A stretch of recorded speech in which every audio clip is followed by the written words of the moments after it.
Munching mangoes, mish mush mush, mish mush mush. కథ. ఒకప్పుడు అందమైన చిన్న గ్రామం సుందరపూర్లో ఇద్దరు మంచి స్నేహితులు ఉండేవారు, రాజు మరియు మీనా. వాళ్ల ఇళ్ళు ఒకదాని పక్కనే ఉండేవి. ఆ రెండు ఇళ్ల మధ్యలో ఒక చిన్న మట్టి రహదారి ఉండేది. ఆ రహదారి మధ్యలో ఒక పెద్ద మామిడి చెట్టు ఉండేది. ఆ చెట్టు వాళ్ళిద్దరికీ ఎంతో ప్రియమైనది. ప్రతి వేసవిలో ఆ చెట్టంతా పసుపురంగు మామిడి పళ్లతో నిండిపోయేది. రాజు చెట్లెక్కడంలో బాగా చురుకైనవాడు. క్షణాల్లో చెట్టు ఎక్కి పైకి చేరేవాడు.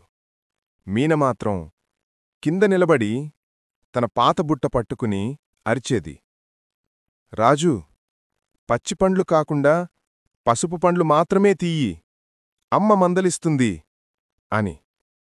రాజు నవ్వుతూ పండ్లు కిందకి వదిలేవాడు. మీనా అవి పట్టుకుని ఇద్దరూ ఆ చెట్టు కింద కూర్చుని మామిడి పండ్లు తింటూ నవ్వుతూ గడిపేవారు.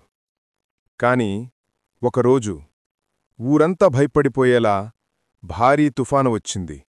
గాలి గర్జించింది, వర్షం ఉరుములతో కురిసింది. ఉదయమవ్వగానే రాజు మీనా బయటకు వచ్చి చూశారు.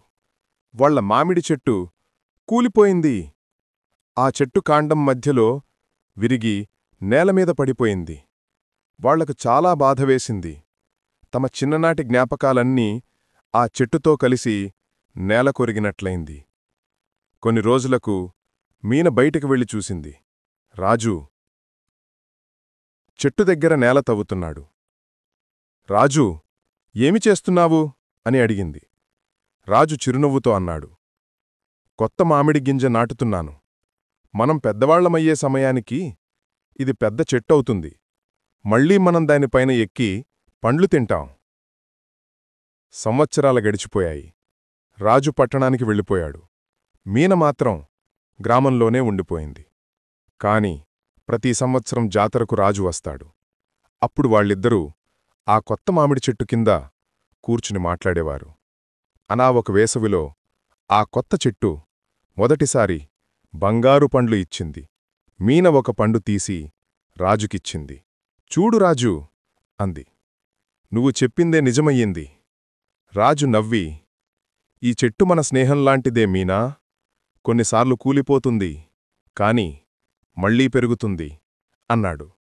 సాయంత్రం సూర్యుడు పొలాల వెనక అస్తమిస్తున్నప్పుడు ఇద్దరు స్నేహితులు ఆ మామిడి చెట్టు కింద కూర్చుని పండు పంచుకున్నారు. తీయటి పండు, తీయటి జ్ఞాపకాలు.